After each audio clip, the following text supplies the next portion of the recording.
Aloha, this is Netra Halperin and welcome to Netra's News. This evening I'm really excited. We're starting a series on sustainable solutions. So we're going to start off with sustainable solutions for building. And so I have some very awesome guests in the studio here with me this evening. I've got Jacob Maddox, and Jacob is a real estate developer. And of course, he focuses on sustainable solutions to real estate development. And his lovely wife, Neith Maddox, and she is you're a sustainable designer. Yes. Right. Correct. And you do have an architectural background. Yes, that's right. So why don't you give me a little kind of promo on your, like a brief mini bio. Well, I do have an architectural background. I learned architecture in Mexico, and I have traveled in Europe working. I have studied some more in San Francisco area and study other things like mycology, which I love. I originally came here to windsurf. I was a professional windsurfer too, and working in the architectural field as well. And now, well, we went back to Texas for a while, and now we came back. We just love the islands, and we want to help the islands to be as sustainable as possible. Wonderful. Okay, yeah, definitely. Kind of my background, third generation real estate investor. My family's been involved in real estate since about 22. And they focused over there in San Antonio and Austin region. My background is business. I have a BBA. I went to UT. UT is? University of Texas. University of Texas. Mm-hmm. And then I met my wife over here, and I was a project manager for a construction company here, MAG Construction, and that was in around 2004, 2005.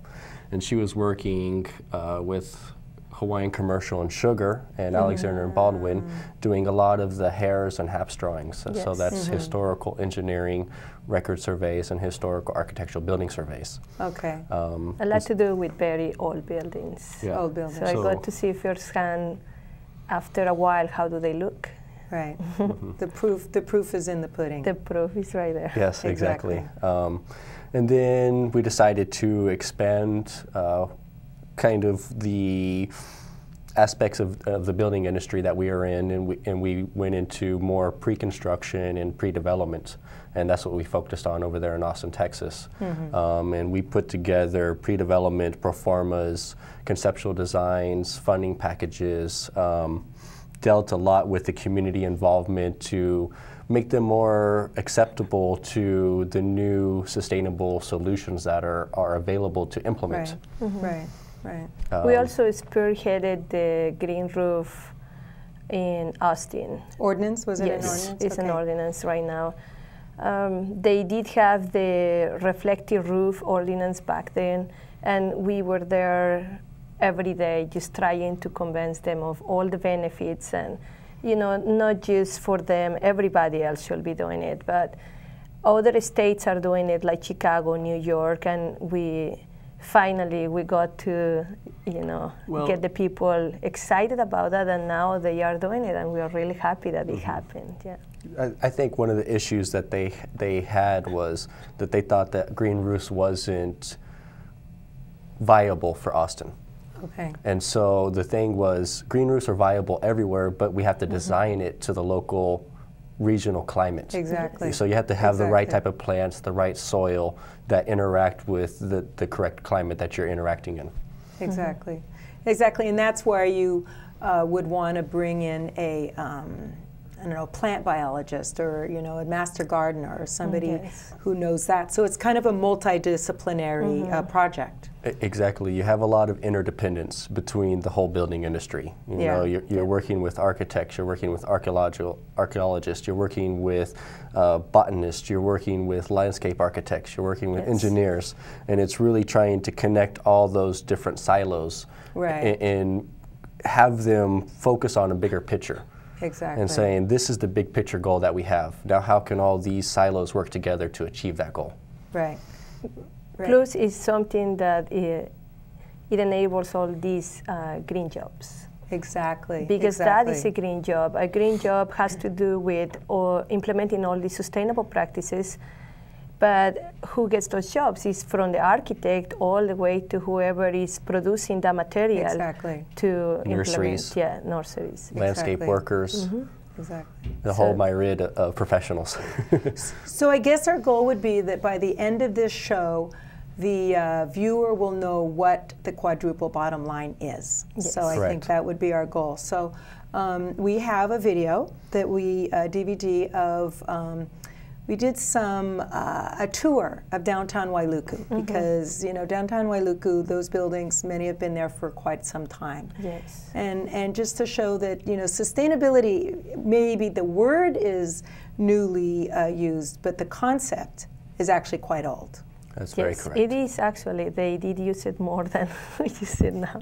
Yeah, exactly, exactly. And maybe partly that's political,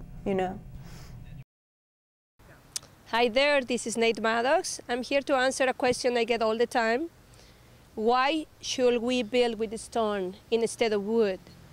And the answer is very simple. Basically, it is right in front of us.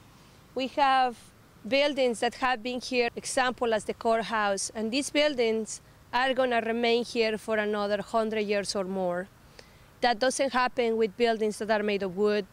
Those buildings deteriorate really fast and need way too much maintenance, starting with termite and layers of insulation and sheetrock, paint, and so on.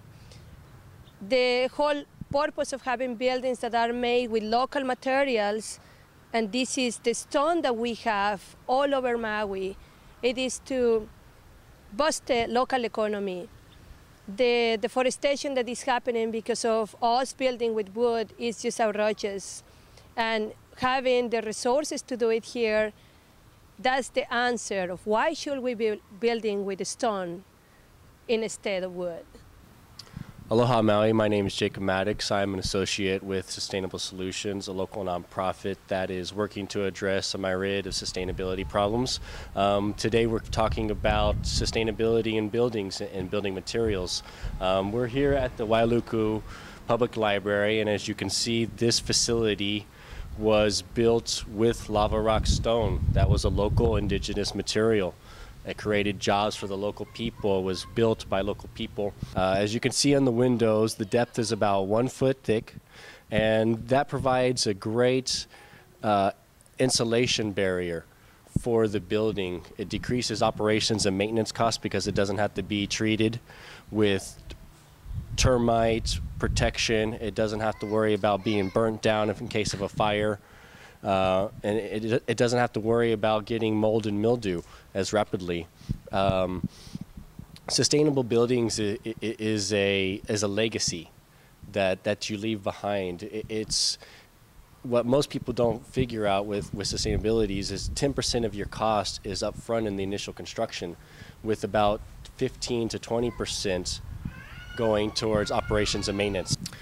Let's take a closer look at what we mean by 1 foot thick walls. When we come over here, we can see this is a good distance. This provides insulation values, and it's really characterizes this unique architectural culture, this unique style of building, which sustainability is about. Here we are at another example of a house that is using natural building materials. As we can see to the house behind me, the whole foundation and core structure was built with lava rock. You can tell the architectural culture significance that it brings to this house. It's not just your cookie cutter design and facade. It was something that is a personal expression of the people who built this home and who live in this house. Sustainable building is about making sure that you're preserving your legacy for your generations beyond you. You look into it in the context of saying, I'm leaving this as a financial asset for my heirs, and is that financial asset going to be a burden to them, or is it going to be something that increases the value of their overall holdings. And this is one that will increase because of the longevity of the building. If you can go in and we zoom closer into the door area, and that door area, we can really catch the significance and the weight of that building. This is a building that is not going to get knocked down by a hurricane that comes through. This is not a building that's walls are going to be chipped away by termites. This is not a building that is going to be thrown into the landfill in 50 to 60 years. This building is a statement, it's a testament of time, and that's what sustainable building is about. We're here at the state office building, and this building right here showcases another example of what sustainable long-term generational building is about. One, it decreases energy and cooling costs for the entire facility. Two, it provides a fallout and tsunami shelter as well because of the strength of the concrete or stone provides. It's imperative that we start thinking about not just the short-term aspects of our buildings, but our long-term aspects of our buildings. The IRS defines them as long-term generational asset aggregators. They build wealth, so we need to think of them as that. And these three buildings that we showcased what natural building products bring to the table of sustainable building. And okay, I gotta run.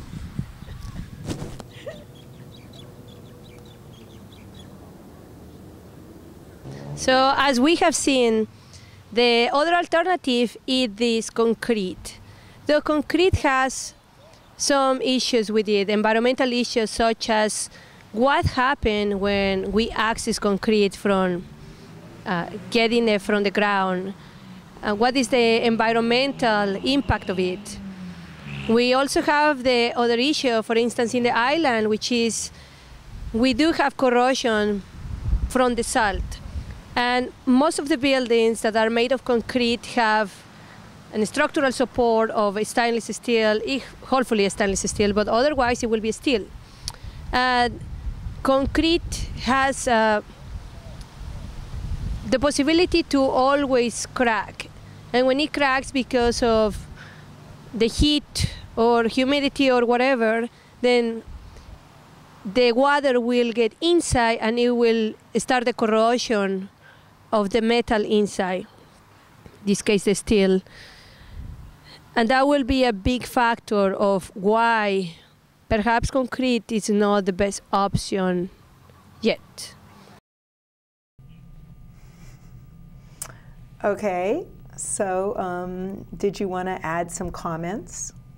Yes, basically, when I was in Europe, I went to a lot of places, and I saw places that are standing still, and they are more than 2,000 years old.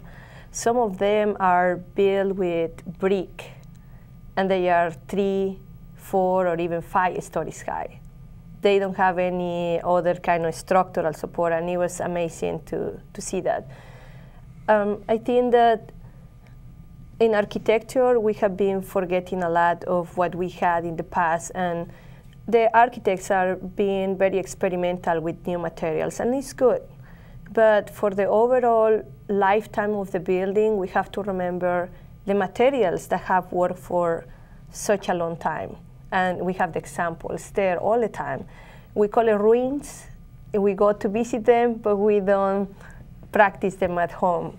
So I saw them all the time, and that is part of, a remembrance of what can we do to bring back that architecture, that is sound, that is heavy, that is there to stay. Mm-hmm. I definitely, want to add on to that is life cycle costing is something that's very important when we are choosing our building materials, our building designs, the financial impacts that it's going to have, as well as the environmental and social impacts, that by choosing these materials over these materials, how do they compare? And that's when you really go into it and do, okay, this is my cost-benefit analysis. And I get to look at what weighted criteria that is really important to me. Exactly. And then based upon that information, we can really make a well-educated guess into what is the best alternative solution. And we do have a price benefit PDF, so we can show that in a second. Okay, fantastic. And then you can make your comments about those costs, because I mean I can just, so there it is on the screen. Okay, definitely. As you can see, it has energy usage. This is what green buildings can reduce, and this was a PDF that was done by the Green Building Research Institute from the USGBC, which is the United States Green Building Council. They have an independent research arm that they aggregate a lot of data for green buildings. And so over the 10-year period that they've been active, they've aggregated all the data into energy use, CO2 emissions, water use, and solid waste. And as we can see, green buildings have a drastic and very effective diversion of using energy, of reducing and conserving it, of reducing waste to the land, diverting landfill waste, reducing water. And those are some of the environmental as well as financial impacts that are associated with your buildings. Exactly. The building is it's not just the outside, but it's also the inside. For example, in water use, a green building will use low flush toilets or even sensor faucets. So is the reduction of the water, it will use, for instance, native landscape that doesn't need to be irrigated. So it is not just in the outside of the building, but also in the inside. Okay. So, okay, that's good. Because I think I could hear people in the audience when you're talking about, okay, we can build with brick and stone and all these properties of these buildings have lasted. I'm sure many people in the audience are saying, yeah, well, obviously, but how are we going to afford it? And now there's a recession and people can barely afford it. And I think part of it has been, there's been a kind of a trend in real estate that people don't keep their properties very long. I think that's probably going to change. I think the kind of speculation markets in real estate are certainly not the way they were, and I think people are going to rethink that. And I think, you know, like you said when you were standing in front of the stone house in Wailuku, that, you know, that people, is this going to be an asset for this family? Is this going to contribute to our holdings, or is it going to deplete us? You know, is it going to cost so much money to upkeep? You were telling me the other day, and Neith, like if a family owns a property 50 years, how many times they have to paint, how many times they have to put on a new roof, how many times, it's exorbitant. Yes. You know, for instance, I think that the major thing, apart from a little bit of the political aspect of it, it is who do we build for? Yeah. You know, for example, Mexico, yes, there are real estate developers who develop, but most times people build their own houses over there. And they build thinking, my great-grandchild is going to inherit this house. And normally that's what happens. You don't move out of your house. You just remain there, and then the next generation takes over and takes over. Over here, it is such a way that people move all the time. I have moved myself from San Francisco to Texas to here, and I keep moving. And I think that that's one of the issues why people don't feel attached to their homes and don't feel like I should build something for long term. As you say, it's changing, and even if it wouldn't change, still we have to take in consideration the environmental point of view. Right. You know, for example, if we build all these homes with wood, and we do, right? I was reading about what happened if we will have a tornado in the island. The amount of, hurricane in the island. The amount of garbage that it will be produced in the landfill is just going to be just terrible. So that was, you know, thank you for inviting us, because we want to talk about that. We want to talk. We have so much lava rock in the island. You know, if somebody wants to start building something, just give it a try to start building with rocks. Your house is not going to fly. It's not going to be, getting washed by a tsunami. Exactly. It's going to last for your great-grandchildren if it's built correctly too. So that is one of the purposes, to build for the future and to take in consideration all the environmental damage that we do. Painting the house. Producing the paint is chemicals and chemicals. Termite treatment is chemicals and chemicals. Insulation is a lot of fiber, glass fiber. So there is so much to do when you have to get too many materials in the house all over. Like I was telling you, it's like building a sandwich of many parts in the building, which we can avoid. And the same in the interior. Now, we are not against using wood. We love wood, but we should use wood in interiors, for example, the flooring, something that is not going to be a huge cost to change if termite will get. And plus, we have two kinds of termites over here. We have the wet termites and the dry termites. So they cause a great damage in the islands compared to other places where you have one or the other. Yeah. Mm-hmm. And let's look at that slide with the price price differential. Mm-hmm. Mm-hmm. Yeah, they've got that. Okay, here we go. It's on the screen. Mm-hmm. Definitely. This was taken over there in Asheville, North Carolina, and they did a complete study of different price ranges in the house on what was the typical standard construction cost per square foot, as well as what was the green construction cost per square foot. And once we start to go down there and we're into the $200,000 to $400,000, $500,000 range price, which is typical here for Island of Maui, we can see that the prices are very similar. Yeah. If not sometimes lower, like a couple dollars per square foot. Yeah. And I think the main issue is to bring this holistic approach to this whole building design guideline set to the basic beginning, and have that integrated throughout the whole DNA of your design and your goals that you want for the home. Mm-hmm. And that's how you're going to decrease these costs and keep these costs contained. Exactly. So, and I think I also have a YouTube that I want to show. It's some people I think in Florida made, just to have some other variety in the show. But I think the key that we've been talking about, it used to be called triple bottom line. It's now quadruple bottom line.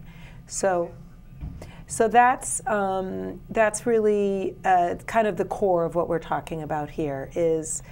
Would you like to? I'll talk about the social one. So if you want to talk about some of the other quadruple bottom line elements. Okay. I think the cultural is an important one. For instance, when we talk about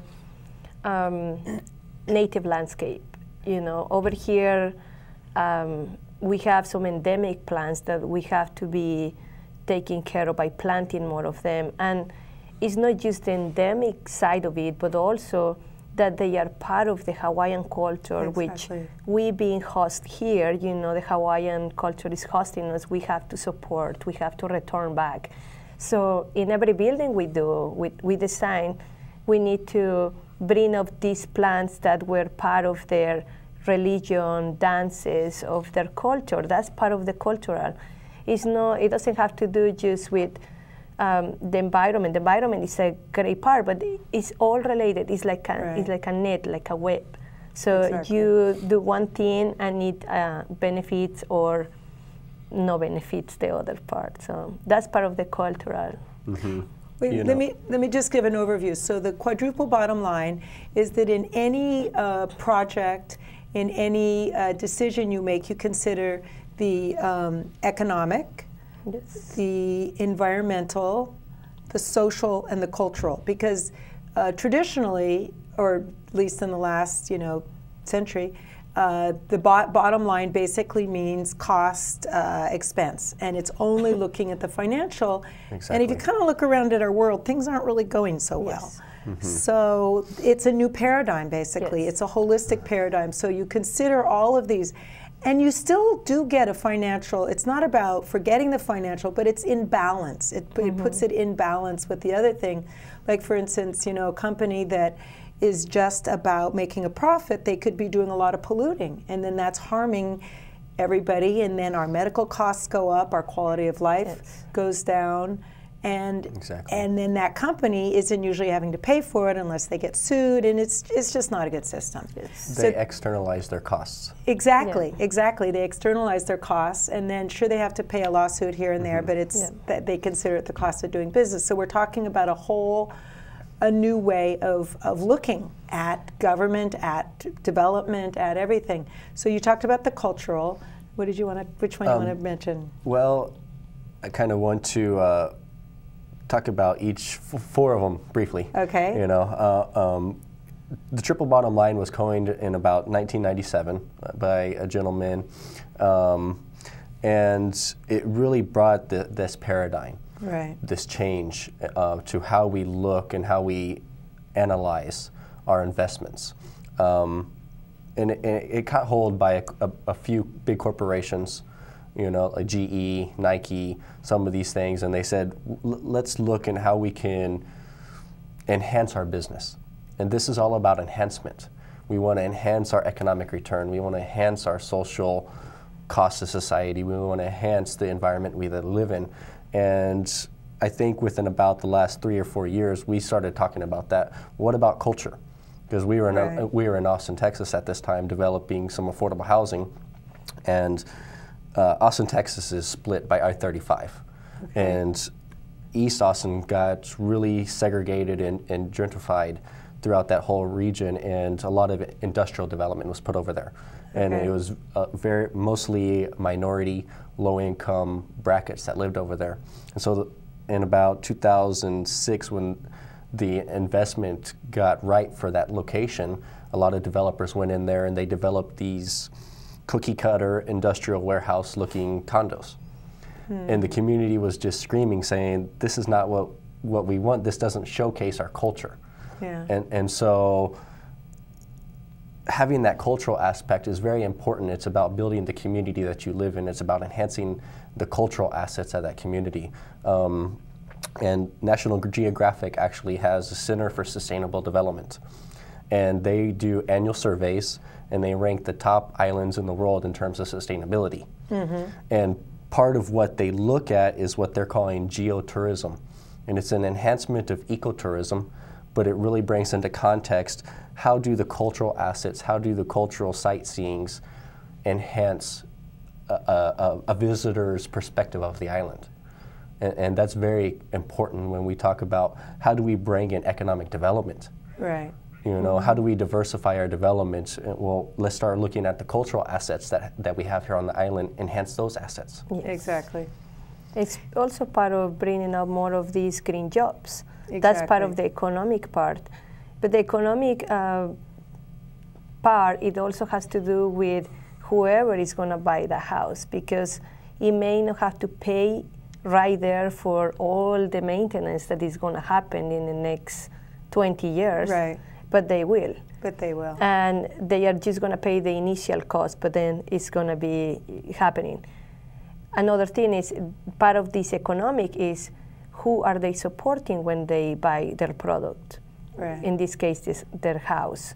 Either or all the interior materials that go in their house. So whatever they choose, if they choose a wood from Brazil, they know that they are causing deforestation in the forest over there, which is an environmental impact, possibly destroying a species that will never come back, and is not economically good for the island because it's coming from somewhere else. It's not supporting the economy over here. It's not culturally sound because it's not a wood from the island either. It doesn't represent the island. It represents somewhere else. So all of these, I think it's all a matter of questioning. When I buy something, including a home, what are all the repercussions that I'm taking? Exactly. Whatever I buy, even if I buy a drink, is this drink produced in the island, or is this drink coming from California? Why should I be getting the same drink when I can buy it here? Exactly. You know, and support the economy, which is very important right now. Exactly. And I wanted to talk about it. You talked about a negative social impact. I wanted to talk about a positive social impact. The Hawaii State Capitol it's a square, and then there's a square in the middle, and then there's a nice, beautiful mosaic on the ground floor. And then on each floor level, there's these huge lanais. I don't know, they're one or different size, but they're like 30, 40, 50 feet. I mean, I don't know exact, but they're huge. And then they have a little railing around it. And you can stand on the fourth floor, and you could look at somebody on the ground floor, the second floor, the third floor. And so anybody who's not inside one of the hearing rooms will be in the balcony on the and you can see each other, so it enhances social connection. Yes, so you feel more connected. So that's a way that there can be a social positive just from architecture itself. Yes, I think the architecture, it's more secluded now. The buildings, you have this regular development, and you drive into your driveway and get into the garage and barely commute with your neighbors. And that's not part of the Hawaiian culture either. Hawaiians are, very happy people. They like to have friends with, so we're going to be looking at this video about sustainability from a group in Florida.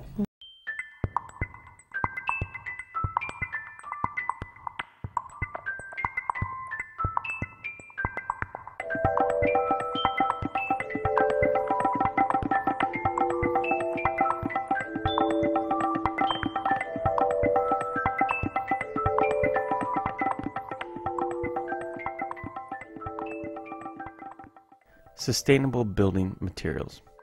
Welcome to segment 1 of the Carbon Solutions Green Building Series on sustainable building materials. My name is Michael Amish, and I'll be your virtual green guide for these next 3 segments as we cover a broad range of concepts and materials related to sustainable building. I'm a co-founder of Indigo Green Building Solutions, a sustainable building supply store located in Gainesville, Florida. I'm a current Florida Green Building Coalition certifying agent and a lead green associate with the United States Green Building Council.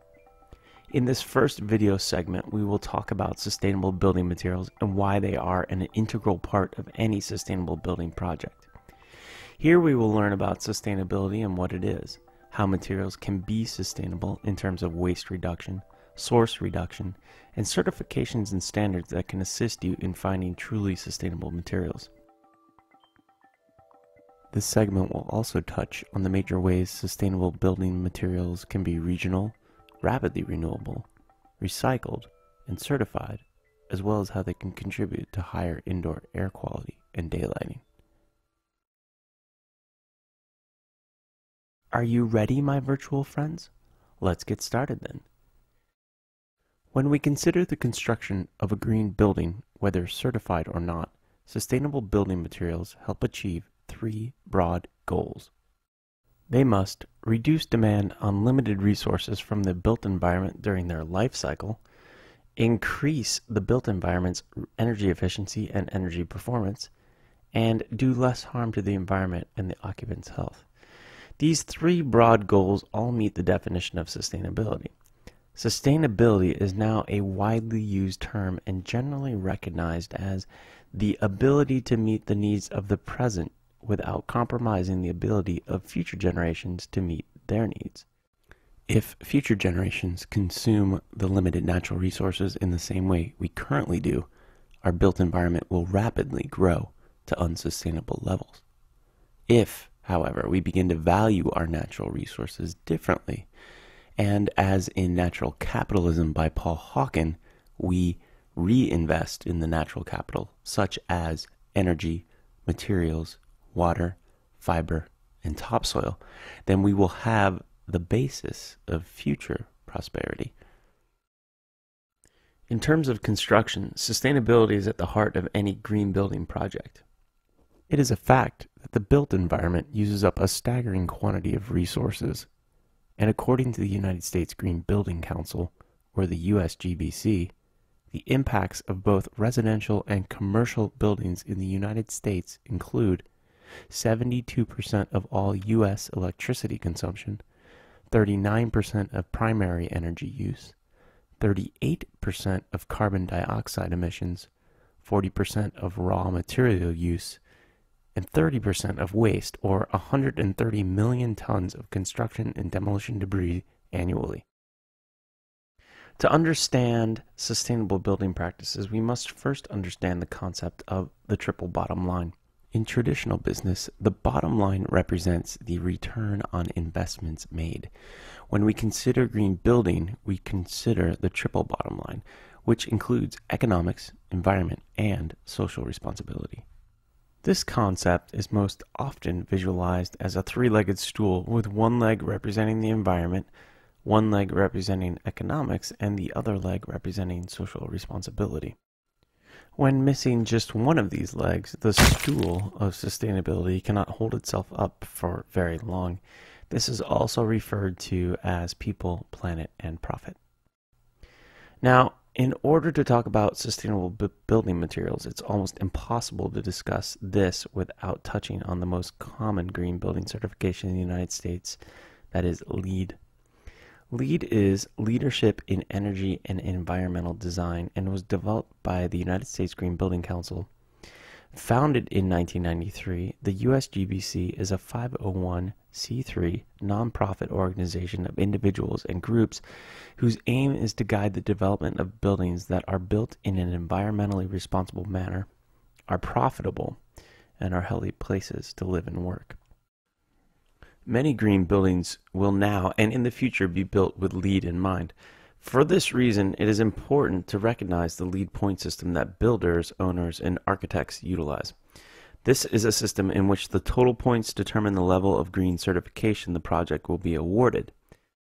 Although we do not want to focus solely on LEED, as there are many other worthy green building guides and certification processes, including the Living Building Challenge, or the passive house idea of construction, we must stress here that no building materials can be certified LEED. They can only help a project gain certification. The choice of materials then becomes a critical part of certification, so choose wisely. Not all materials are made equally. In terms of waste reduction, some materials can find a new life before they are even transformed into a new product. Some materials such as brick, metal, wood, carpet, wallboard, glass, plastic, cardboard, lighting, accessories, topsoil, fill dirt, and rock may have a creative, useful purpose in the construction of a new or existing building. In 1996, 136 million tons of construction and demolition debris was generated in the U.S., equivalent to 2.8 pounds per person per day. And according to the EPA, 57% of this waste was generated by non-residential construction. Many times this waste does not have to be simply landfilled, and if the material cannot be directly repurposed in the current project, it may find a new life in a future project. Many businesses are seeing the economic benefit of material reuse, and in Gainesville, for instance, we have one business in particular whose sole purpose is to salvage the material from deconstructed buildings to be reused by some other project, both big and small. So yes, one project's trash is another project's treasure indeed. Beyond this, materials that cannot be directly repurposed can find a new life as a raw input to a whole new material. For instance, stone-like countertops made of paper are actually thousands of sheets of recycled cardboard and paper compressed together with resin. These countertops are beautiful examples of post-consumer waste gone green.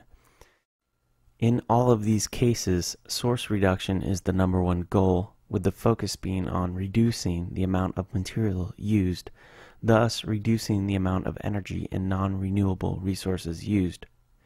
While reuse and recycling must use some energy to repurpose material, the further we focus on upstream or the prevention and minimization of industrial production, raw inputs, and pollution, the better in terms of source reduction. According to the EPA, source reduction has the greatest impact on reducing waste because it begins at product design.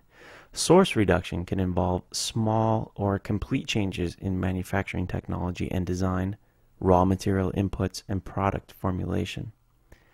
Many companies that are manufacturing sustainable building materials also recognize the need to reduce their own manufacturing's energy use as well as pollution prevention.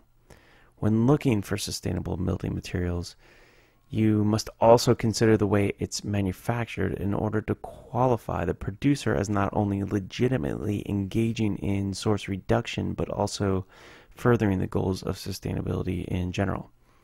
By digging a little and asking questions of knowledgeable suppliers or the manufacturers themselves, you should be able to tell rather quickly who is greenwashing and who is not. In this way, you can get to the heart of environmentally preferable purchasing processes. Environmentally preferable purchasing refers to the selection of products or services that have a lesser or reduced effect on human health and the environment when compared to competing products or services that serve the same purpose. We're going to look at the EPA to this one again. When looking at environmentally preferable products, the EPA says we must look at how that applies to raw materials as well as the manufacturing, the packaging, the distribution, the use, then reuse, the ongoing operation, maintenance, and ultimately disposal of that product. Those products that are found to be environmentally preferable would be those that are recyclable, energy efficient, low in embodied energy, low in toxic substances or have none, have reduced packaging, and are water efficient. There's hardly one golden green material that will meet all of these criteria, but there are ways that a manufacturer can make the production of their products as environmentally preferable as possible. For instance, in the case of a material, one company might decide that making their product more environmentally preferable might be to actually design the product for use with less material. By doing so, the company can save money while also saving energy and future resources. In terms of architecture, one way we can have less material is to design buildings to be smaller or simply incorporate existing buildings into a project.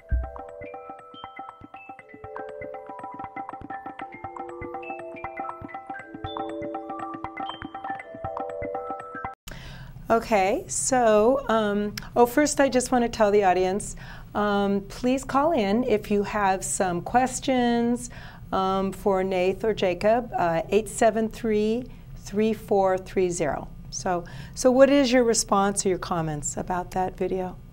It is, I hope that everybody it's very educational. It gives you a good sense of everything that's happening in the United States about lead. One of the things that I would like people to understand is that although wood as material is part of the lead, and of course it's preferable to use certified wood than non-certified wood, the issues of termite and flooding and your house will fly away in a tornado or whatever, they are still here. So it doesn't matter if it's certified. I mean, if somebody is going to build with wood, well, choose the certified. But if you want to build something for a longer time, then choose a material that is heavier, that will need less maintenance. And definitely there are a lot more that we can see. We have stone, we have brick, we have not just for the veneer, but the actual brick for construction. And we have the concrete, we have the earthen houses too. And we have the concrete block. So there is a lot of materials that are out there. ICF is another material. It has a lot of insulation possibilities. And could you explain that? Yes, the insulated concrete form. Basically, it has insulations in the outside and in the inside, and you pour concrete right in the middle. So it has a lot of strength and it has a lot of insulation. It's widely used in Texas because it's so hot over there. Oh, okay. So it is a good material, but as I say, when we talk about what should I choose, stone or brick, which it could be made over here too, or concrete.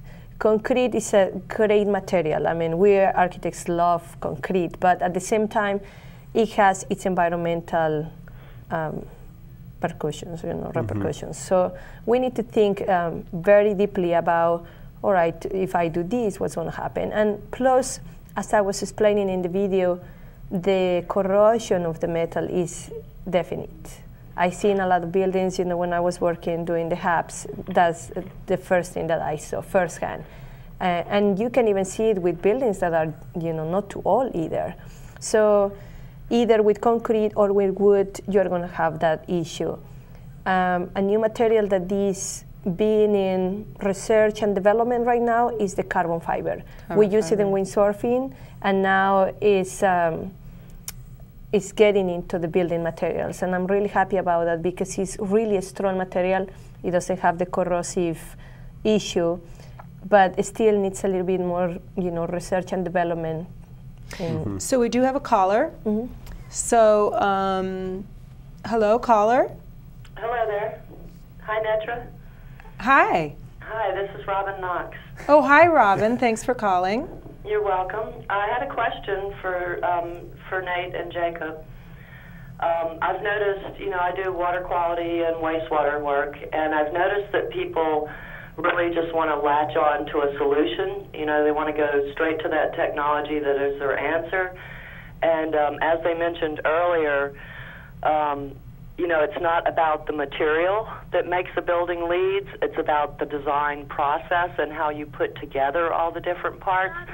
So I think that it's important to talk about that, like how this is a process more than any one answer, because the answers and how the parts fit together are going to be different for every site that you design. Exactly. It goes back to kind of the triple bottom line too, how you're saying the present generations can meet their needs while hoping to preserve the future needs for future generations. And I think we should really be thinking about how can we enhance the resources that we have, and that goes back to that process.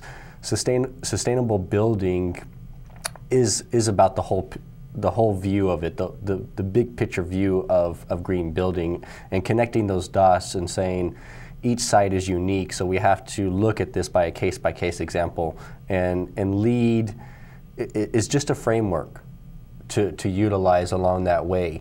And like the video did say, and Robin just acknowledged to us, it isn't just about the one material. It's how do you put all those resources together to make the best decision. And it goes back into that life cycle analysis. What is going to be the best financial platform to use when we choose materials, and when we choose design strategies, when we choose siding strategies, when we look at where we're building in the watersheds, how are we going to interact with the normal hydrology of the water instead of just trying to put it down a drain and flush it into the ocean, which is killing our reefs? How can we allow stormwater to percolate back in? So that's a great question, and thank you very much, Robin. And anything else? Any more questions? And could you elaborate a little more on green roofs? Because we haven't been talking about it so much here. Well, my perspective on green roofs is, first, it's an old practice. It was on in Mesopotamia. First, explain what it is. Well, they call it green roofs. I call it roof gardens because it's basically a garden on top of your roof. And it's a very old practice. As I was saying, the people in Mesopotamia did it, and people in Scandinavia did it, and they still do. And some other places have done it here and there. It is not something new. It's actually really old, but because of the way that we build, at least in the United States, it's kind of new. Germany has been done it for a long time. In Germany, it's part of their building codes. Mexico, it's doing it too right now, and other countries. Basically, it is earth and plants on top of your roof with a good membrane to protect from water. And because of that situation, you are going to have less leaks than what people think. People think, oh, wait, I'm going to have plants, and I'm going to have water, and I'm going to have leaks. But it happens that it's the opposite. Because you are more concerned about that membrane, there will be less leaks, and that's proven too. So a roof garden is a way, an excellent way to give back what we took. Because if you see, for instance, a city, normally, you know, in a place that has been designated for development, sometimes, unfortunately, developers arrive and chop all the trees, and then they set up the development. This implementation of roof gardens is to give us the opportunity to give back to where we live, not just to the earth, like people call it, oh yeah, I don't want to give back to the earth. It is to yourself, you know, it's to clean your air, it's to have a better view, it's to have fruits in the trees if you want, and it's to increase the value of your place. So it is not just for the environment. A lot of this is done for your own benefit. And I will say, first of all, is for your own benefit. Do whatever is best for your own benefit. Put a green roof, put more trees around your house, because those things are going to increase the value of your home. Mm-hmm. So that's a roof garden. People call it green roofs. As I say, I prefer the roof garden, because that's what it is. And again, this is a call-in show, so 873-3430. I would like to add on the green roofs, it's very similar in the same context that realtors look at curb appeal. Yes. And when you define curb appeal, it's really what does the landscaping bring to the table. Mm-hmm. Right. This is just another landscaping option that you can put on there that increases property values. It's already been a nationwide study. The better that your landscaping is, the more trees that you have, the more that you increase your property value. Mm-hmm. And that's exactly a big piece of the pie when you're looking at sustainability, because it really all comes down to money. We're always worried about how much is it going to cost, what is going to be my operations and maintenance costs, you know, how much I'm going to be paying for electricity, and you try to find these solutions that can help not just one aspect, you know, maybe like stormwater or compliance issues, but how does it affect my pocketbook? Exactly. So.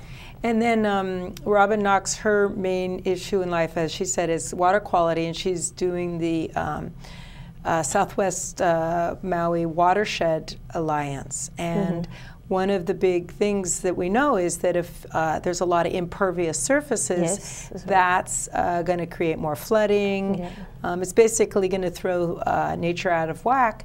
But if you have a garden on your roof and the rain comes and waters the plants, it's almost like you've negated your negative impact. And so if all roofs had gardens, you know, then you'd have a little driveway, and you could do concrete block, you know, when that was appropriate. We could actually build without remorse, you know, without feeling like we're, you know, harming our ecosystem. So it's just kind of being able to do what we like and still not harm the environment. And there are other two practices that could be implemented in citywide. One is rain gardens. And basically, when you have a storm, a lot of the water will go into this rain garden, which it has a lot of plants, and it's very porous in a way, so it can drain into the watershed. And then porous pavement, pervious pavement. These, for instance, if these practices are implemented by building codes, right, it will help a lot in reducing the expense of the county, because the water will not go into the one pipe that goes to everywhere. So it will help the county, and also it will help the environment, and it will improve the appeal of the place. Having a rain garden is beautiful. They do implement them in Seattle because they have so much rain, but I mean, it doesn't matter over here if we have one rain in Paia, like we have seen, it just floods the whole town. Yeah, floods the whole town. So even for that one rain, it is worth it. Rain barrels is another good one. You know, when we're looking at these sustainability issues, let's have a portfolio of solutions that can tackle these different issues that we face, because really it's this huge elephant, and we need to start taking pieces of it, you know, every day, and to incorporate the right types of practices. And it's just having the different solutions available that we can say, for this site, these ones really meld together very well, so let's implement these ones here. And then it's also getting the county on board as far as, like, I know the gray water ordinance, that's been discussed for years. I was talking to Public Works the other day, and they said, Within a couple months, they're going to allow a below-ground gray water, and within a year, there's going to be an above-ground gray water ordinance. So it's having the creative professionals having the solutions, it's having the homeowners understanding how it benefits, the solutions benefit them, and then it's also the county making things easier to do, like, you know, making the ordinances, because the ordinance, many of the ordinances were, you know, designed 10, 20, 30 years ago in a different era, a different way of thinking. So if the ordinances catch up to these goals, so it makes it easier for developers and home builders, or, you know, individual owner builders to do it this way. Exactly. It is very important to catch up.